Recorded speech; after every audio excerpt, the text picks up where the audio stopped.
আসসালামু আলাইকুম। কেমন আছেন সবাই? আশা করি সবাই অনেক ভালো আছেন। আল্লাহর রহমতে আমিও অনেক ভালো আছি। চলে আসলাম আরও একটি নতুন ভিডিও নিয়ে। বর্তমান বাজারে গরুর গোশের যে দাম, তাই গেছিলাম গরু কিনতে। ওইখানে যায় দেখি আরো অবস্থা খারাপ। গরুর দাম শুনে তো আমি পুরাই অবাক। গরুর যদি এত দাম হয়, তাহলে মাংসের দাম তো বেশি হবেই। গরুর কালারের দামই বলে 50,000 টাকা।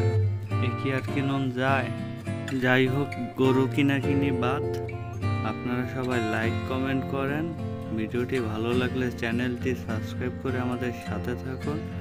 আজ এ পর্যন্তই, দেখা হবে পরবর্তী ভিডিওতে। আল্লাহ হাফেজ।